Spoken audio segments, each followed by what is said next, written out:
Hello students, today we're going to be doing inquiry 6.1 and 6.2.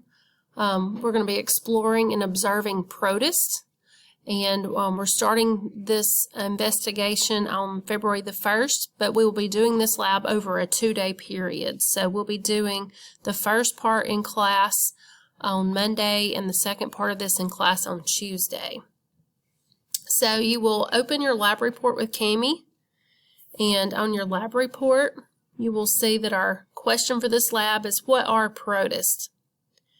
Okay, let's brainstorm and think for a moment about what protists could be. I'll give you a few hints to get you started. They are a living thing. Some people would easily make the mistake of thinking that some of them might be plants or that some of them might be animals. But in fact, they are sometimes plant-like or animal-like or even fungus-like, but they are a different kingdom of living things. So for your hypothesis, tell me what you believe protists are. You can be very vague there, or you can be very specific, and tell me a reason why you chose that. So what do you think protists are and why? Our materials for this lab are found on page 81. Our procedures for this lab are found on page 84 to 87 in our online textbook. Now, the first part of this lab that we're going to do is we're going to be viewing some live protists. We're going to be looking at amoeba, paramecium, euglena, and volvox. We're going to be looking at live samples of them under the microscope. For those of you at home, I'll be showing you some video clips of each one of these live creatures. And as we are observing them, we're going to list any animal-like features we notice, anything about these protists that resemble an animal in any way, like maybe do they eat, do they move, just any kind of general animal-like feature. You're also going to need to be looking for some plant-like features, anything about them that could resemble a plant in any way. One key thing you might want to look for is color. Some of them do contain chloroplast, so be looking for that green coloration. That is a good indication that they would be somewhat plant-like. And then we're also going to be investigating their structures or methods of movement, because all of these are going to move and use different types of structures for movement.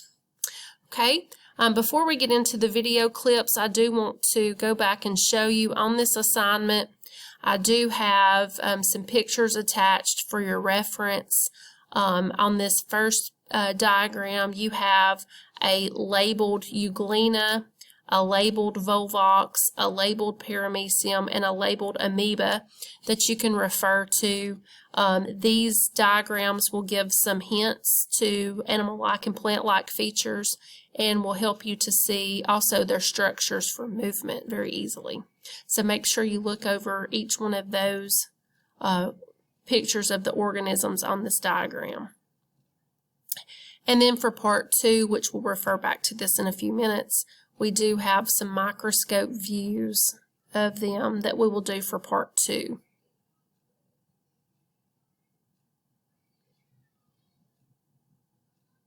Okay, back to our data table for just a moment. We're first going to be observing the amoeba. So remember, you're looking for animal-like features, plant-like features, and what structures they use for movement. And you can always pause this video at any time to come back to your lab report before you move on to the next organism.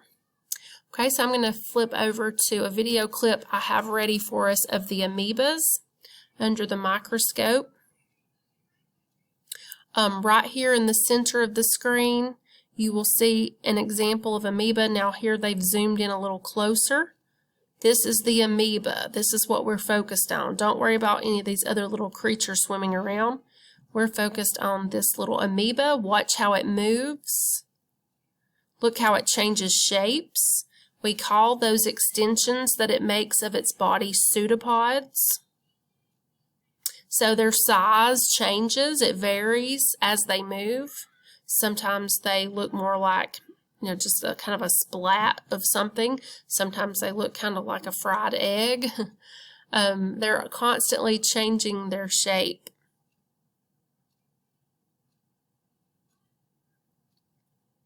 So anything you notice about them that could be considered animal-like or plant-like, so that you can make those observations and put that on your data table.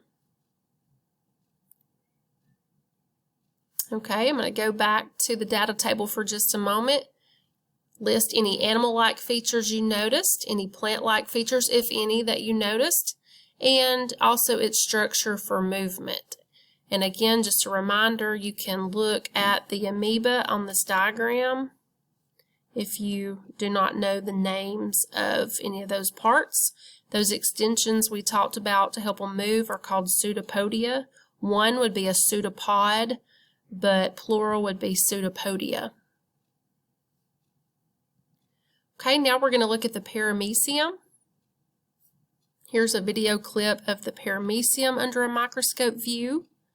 So observe how it moves, observe its body structures, anything that you notice that might be plant-like or animal-like, or structures that it uses for movement. Now I will point out, as you see around the sides of its body, it looks like little hairs that are beating back and forth. Those little hairs are called cilia, and they help it to move around in the water. Okay, I'm going to go to our chart. And for the paramecium, you would list any of those animal-like features that you noticed, any plant-like features, if any, that you noticed, and what structures did it use for movement. And again, you can refer back to the chart, look at the paramecium. Okay, next up is the euglena. It may be kind of hard to tell, but right here, kind of at the tip of its body, you can see a little thing kind of whipping around. Here's one for this one. That is called a flagella. It's kind of like a long hair or kind of whip-like tail that it uses. Notice its color. Here's a lot of them. This is under a lower power under the microscope. You can see that they're just move pretty quickly. Notice their greenish color. What about them is animal-like, and what about them is plant-like? And you will go back to your data table. So that was the euglena. And you can also refer back to the chart. Euglena was up at the top of that diagram. Okay, and then our last one on our chart is the volvox. So again, we're looking for any animal-like and plant-like features or structures for movement. This round structure, this is a volvox.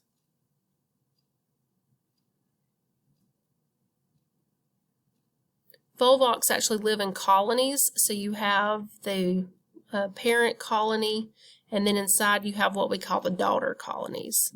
They may have 1, they may have 5, they may have any number of daughter colonies inside the volvox.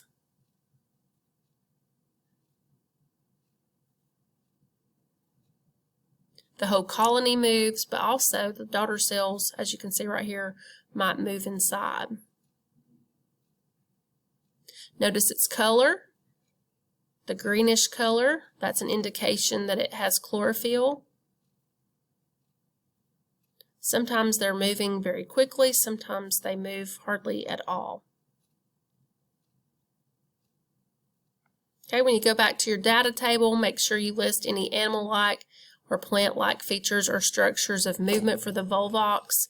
And again, you can refer back to the diagram to help you. Now, volvox, we didn't really see them very well on the video, but they do have many flagella around the outer surface of the colony, the adult colony, to help them spin and move in the water.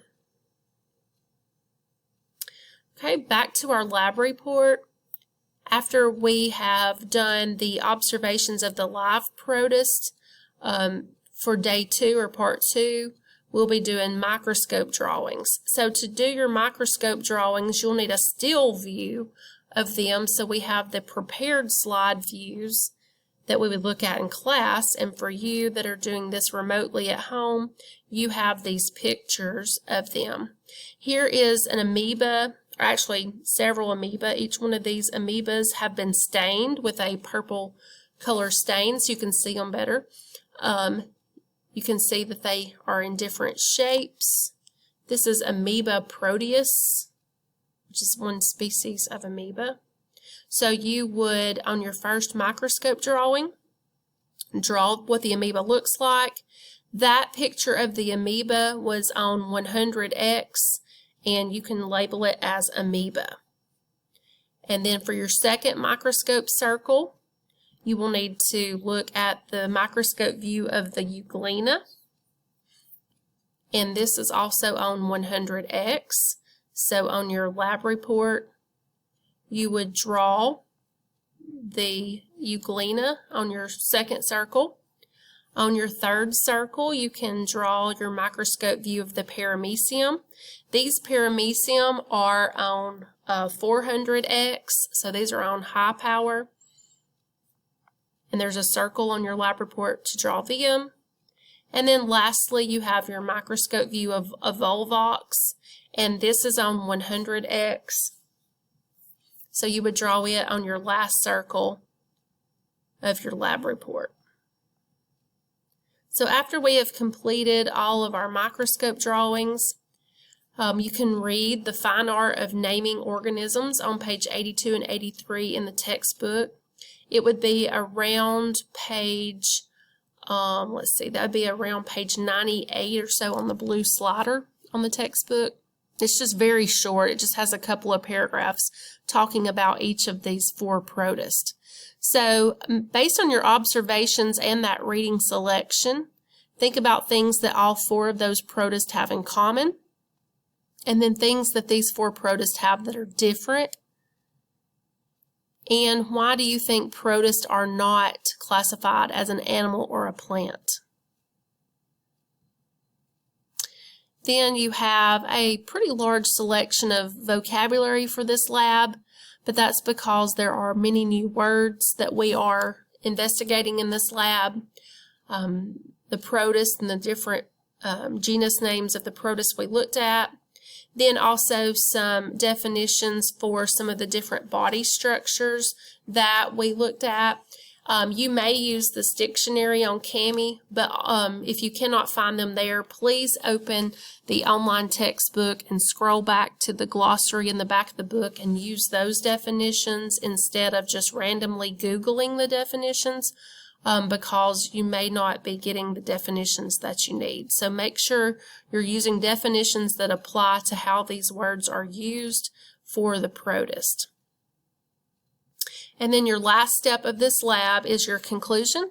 Your conclusion should summarize what protists are, and you can talk individually, maybe do a sentence about what an amoeba is, maybe do a sentence about a paramecium, a sentence about the euglena, and a sentence about the volvox, and then summarize altogether what protists are. Protists are a very interesting kingdom of microscopic eukaryotic single-celled organisms. If you have any questions, make sure you message me. And remember, this is a long lab report because it covers a 2-day period. If you have anything, any questions or comments, just let me know. I'll be glad to help you. Have a great day.